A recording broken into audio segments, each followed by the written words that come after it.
ಹಾಲು ತಗೊಳ್ಳಿ ಸಮಯ ಹಾಲು ತಗೊಳ್ಳಿ.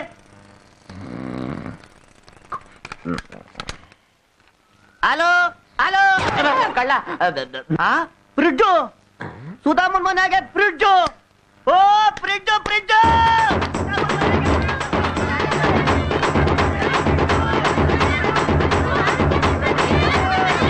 ಅಯ್ಯೋ ಬನ್ನಿ ಸುಧಾಮನ್ ಮನೆಗೆ ಅದೇನೋ ಬಂದಿರುತ್ತೆ. ಅಯ್ಯೋ ಎಷ್ಟು ಚೆನ್ನಾಗಿದೆಯಲ್ಲ, ಎಷ್ಟು ಚೆನ್ನಾಗಿದೆಯಲ್ಲ. ಅಯ್ಯಯ್ಯೋ ಇದೇನಿದು ಟ್ರಂಕ್ ಉದ್ದಕ್ಕೆ ನಿಲ್ಸಿದ್ರಲ್ವಾ, ಅಡ್ಡಲ್ವಾ ಮಲಗಿಸೋದು. ಹೋಗ್ರಪ್ಪ, ನಮ್ ಕಾಲದಲ್ಲಿ ಹೀಗೆಲ್ಲ ಇರ್ಲಿಲ್ಲ, ಅಡ್ಡನೇ ಮಲಗಿಸೋರು. ಬಾಗಿಲು ತೆಗೆದ್ರೆ ಬಟ್ಟೆ ಎಲ್ಲ ಬಿದ್ದೋಗಲ್ವಾ. ಅಜ್ಜಿ ಇದು ಟ್ರಂಕ್ ಅಲ್ಲ, ಹಂಗಂದ್ರೆ ಅಂದ್ರೆ ಇದ್ರೊಳಗೆ ಅನ್ನ ಸಾಂಬಾರು ಹಾಲು ತರಕಾರಿ ಇಟ್ಟು 3 ದಿನ ಆದ್ರೂ ಕೊಳ್ತೋಗೋದಿಲ್ಲ, ಹಸೋಗೋದಿಲ್ಲ. ಹೌದಾ? ಚೆನ್ನಾಗಿದೆಯಲ್ಲ. ನೋಡಿದ್ರೇನ್ರಿ ಫ್ರಿಡ್ಜು ಹೇಗಿದ್ದೀರಿ? ಅಯ್ಯೋ ಚೆನ್ನಾಗಿದೆ ಅಲ್ಲ. ನಮ್ ಯಜಮಾನ್ರೆ ತಂದಿದ್ದೀರಿ. ಫ್ರಿಡ್ಜಿನ ಮನೆ ಒಳಗಡೆ ಇಟ್ಬಿಡೋಣ, ನಮ್ಮ ಆಸೆ ಎಲ್ಲ ಪೂರೈಸ್ತು. ಅಯ್ಯೋ ಪಾಪಿ, ಮೊದಲು ಭಾಗ್ಯದ ಲಕ್ಷ್ಮಿ ಬಂದಂಗ್ ಬಂದಿದೆ. ಚೆನ್ನಾಗಿ ಪೂಜೆ ಮಾಡಿ ವಿಜೃಂಭಣೆಯಿಂದ ಒಳಗೆ ತಗೊಂಡೋಗೋಣ, ಆಯ್ತಾ? ನೀನ್ ಏನೇ ಹೇಳು, ಸಿಂಗಲ್ ಡೋರ್ ಗಿಂತ ಡಬಲ್ ಡೋರ್ ಇದ್ರೆ ಬಹಳ ಚೆನ್ನಾಗಿತ್ತು ಕಣಯ್ಯ. ಅಯ್ಯೋ ಹಾಳಾದವನು ಈ ಪ್ರೈಸ್ ಇಡವನು ಮರ್ತ್ಬಿಟ್ಟು ಡಬಲ್ ಡೋರ್ ಇಡಕ್ ಸಿಂಗಲ್ ಡೋರ್ ಇಟ್ಬಿಟ್ಟ. ಸಿಂಗಲ್ ಡಬಲ್ ನೀನೇನೇ ಹೇಳು, ಈ ಮನೆಗೆ ಭಾಗ್ಯಲಕ್ಷ್ಮಿ ಬಂದಾಗಾಯ್ತು. ಹೌದು ಹೌದು. ನೋಡಯ್ಯ, ಇದನ್ನ ಉತ್ತರ ದಿಕ್ಕಿಗೆ ಇಡ್ಲೇಬಾರ್ದು, ಪೂರ್ವ ದಿಕ್ಕಿಗೆ ಇಡಬೇಕು. ಅಗ್ನಿ ಮೂಲೆಯಲ್ಲಿ ಫ್ರಿಡ್ಜು ಇಡಬಾರ್ದು. ತಂಪಿನ ಜಾಗ ಅಂದ್ರೆ ದೇವ್ರ ಮೂಲೆ ಕಣಯ್ಯ, ಅಲ್ಲೇ ಇದನ್ನ ಇಡಬೇಕು. ಬನ್ನಿ ಬನ್ನಿ ಬನ್ನಿ ಬನ್ನಿ, ಆ ಕಡೆ ಇಡಿ. ಅಲ್ಲಿ ತೊಗೊಳೋದು. ಈ ಕಡೆ ಇಲ್ಲಿ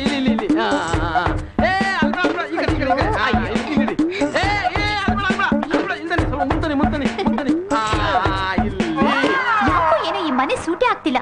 ಈ ಫ್ರಿಡ್ಜ್ಗೋಸ್ಕರ ಈ ಮನೆ ಚೇಂಜ್ ಮಾಡ್ಲೇಬೇಕು ರೀ. ಅಯ್ಯೋ ಪಾಪಿ, ಈ ಫ್ರಿಡ್ಜ್ಗೋಸ್ಕರ ಮನೆ ಚೇಂಜ್ ಮಾಡ್ತಾರೇನೆ? ಅಯ್ಯಯ್ಯಯ್ಯೋ ಬೇಡಮ್ಮ, ನೀವು ಇಲ್ಲೇ ಇರ್ಬೇಕು, ಈ ಫ್ರಿಡ್ಜು ಇಲ್ಲೇ ಇರ್ಬೇಕು. ನಾವು ಆಗಾಗ ಬಂದ್ ಹೋಗ್ತಾ ಇದ್ವಾ. ಬನ್ರೆ ಹೋಗೋಣ. ಬರ್ತೀವಿ ಲಕ್ಷ್ಮಿ, ಬರ್ತೀವಿ.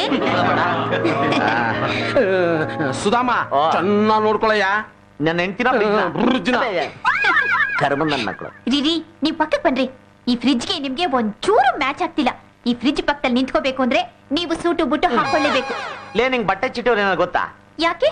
ಈ ಫ್ರಿಡ್ಜ್ ಓಸಿಲ್ ಬಂದಂಗ ಬಂದು ಅದು ಬಂದ್ರೆ ಅದನ್ನು ಹಾಕೋಬಿಡ್ತೀನಿ. ನಿಜವಾಗ್ಲೂ ರೀ, ಈ ಫ್ರಿಡ್ಜ್ಗೆ ಈ ಮನೆ ಸೂಟೇ ಆಗ್ತಾ ಇಲ್ಲ. ಇದಕ್ ಸೂಟ್ ಆಗೋ ತರ ಒಂದು ದೊಡ್ಡ ಡ್ರಾಯಿಂಗ್ ರೂಮ್ ಇರ್ಬೇಕು. ಅದೇ ನಿಮ್ ಫ್ರೆಂಡ್ ಶ್ರೀಧರನ್ ಮನೆ ಇದೆಯಲ್ಲ, ಆ ತರ ಇರ್ಬೇಕು ರೀ. ಆಗ ಬರ್ಬೇಕು ಅಂದ್ರೆ ಒಂದ್ ಕೆಲಸ ಮಾಡ್ಬೇಕು. ಏನದು? ಒಳ್ಳೆ ಶ್ರೀಮಂತೆ, ಗಂಡ ಸತ್ತೋಗಿರ್ಬೇಕು, ಅವಳನ್ನ ಮದುವೆ ಆಗ್ಬೇಕು. ಸುಮ್ನೆ ಇದೆ. ಲೇ, ಹೊಟ್ಟೆ ಹಸಿತಲ್ಲಿ ಏನ್ ಅಡಿಗೆ ಮಾಡಿದ್ಯೆ? ಅಯ್ಯಯ್ಯೋ, ಈ ಫ್ರಿಡ್ಜ್ ಬಂದ್ ಸಂತೋಷದಲ್ಲಿ ನಾನು ಅಡಿಗೆ ಮಾಡೋದನ್ನೇ ಮರ್ತ್ ಹೋಗಿದ್ದೀರಿ. ಸದ್ಯ ನನ್ನ ಮರಲಿಲ್ವಲ್ಲ, ಹಾಳಾಗಿ ಹೋಗ್ಲಿ. ಯಾವ್ದಾದ್ರು ಫುಟ್ಪಾತ್ ಮೇಲೆ ಚಿತ್ರಾನ್ನ ತಿನ್ಕೊಂಡು ಹೋಗ್ತೀನಿ. ಹಾಗೆ ಮಾಡಿ, ತಿನ್ಕೊಡಿ. ಅಯ್ಯಯ್ಯೋ, ನನ್ನ ಫ್ರಿಡ್ಜು ದೇವ್ರೇ. ಸುಧಾಮ ನಿಂತ್ಕೊಳಪ್ಪ, ನಿಂತ್ಕೊ. ನೋಡು, ನಿಮ್ ಮನೆಗ್ ಫ್ರಿಡ್ಜ್ ಬಂದ್ಮೇಲೆ ಈ ಕಾಲೋನಿಗೆ ಒಂದು ಕಳೆ ಬಂತು. ಮನೇಲಿ ಏನೇನಿರ್ಬೇಕು ಅದೆಲ್ಲ ಇದ್ರೇನೆ ಲಕ್ಷಣ. ಹೌದೌದು. ಎಲ್ಲೋ ಹೊರಟಾಗಿದೆ. ಅದು 2ನೇ ಮದುವೆ ಮಾಡ್ಕೊಳ್ಳೋಣ ಅನ್ಕೊಂಡೆ, ಯಾರೋ ಹುಡುಗಿ ತೋರಿಸ್ತೀನಿ ಅಂದ್ರು ಹೋಗ್ತಾ ನಿನ್ ಬಾಯಿ ಹುಳ ಬೀಳ. ಲಕ್ಷಣವಾಗಿರೋ ಹೆಂಡತಿನ ಮನೇಲಿ ಇಟ್ಕೊಂಡು ಯಾರೋ ಹುಡುಗಿನ ತೋರಿಸ್ತಾರಂತೆ. ಅಯ್ಯೋ, ಕೆಲಸಕ್ಕೆ ಹೋಗ್ತಾ ಇದ್ದೆ ಅಂತ ಹೇಳ್ದಮ್ಮ. ಹೇಳ್ಬಾರ್ದ? ಸುಧಾಮ ನೀನು ತುಂಬಾ ಅದೃಷ್ಟವಂತ ಕಣಯ್ಯ. ಲಾಟ್ರಿಲಿ ನಿನಗೆ ಫ್ರಿಡ್ಜ್ ಬಂತು. ನಿನಗ್ ಬರೋ ಸಂಬಳದಲ್ಲಿ ಅದನ್ನ ತೊಗೊಳಕ್ ಆಗ್ತಾ ಇತ್ತಾ? ನಾನು ಎಷ್ಟೋ ಸಾರಿ ಲಾಟ್ರಿ ಟಿಕೆಟ್ ತೊಗೊಳ್ತಾನೆ ಇದೀನಿ, ಒಂದ್ ಸಾರಿನೂ ಹೊಡಿಲೇ ಇಲ್ಲ. ಆದ್ರೆ 13ನೇ ನಂಬರು ಅನ್ಲಕ್ಕಿ ನಂಬರ್ ಅಂತಾರೆ, ಅದಕ್ಕೆ ಪ್ರೈಸ್ ಬಂದಿದೆ ಅಂದ್ರೆ ನೀನು ಡಬ್ಬಲ್ ಲಕ್ಕಿ ಕಣಯ್ಯ. ನನ್ಗೆ ಇನ್ನೊಂದು ಲಕ್ಕಿ ಇದೆ. ಏನು?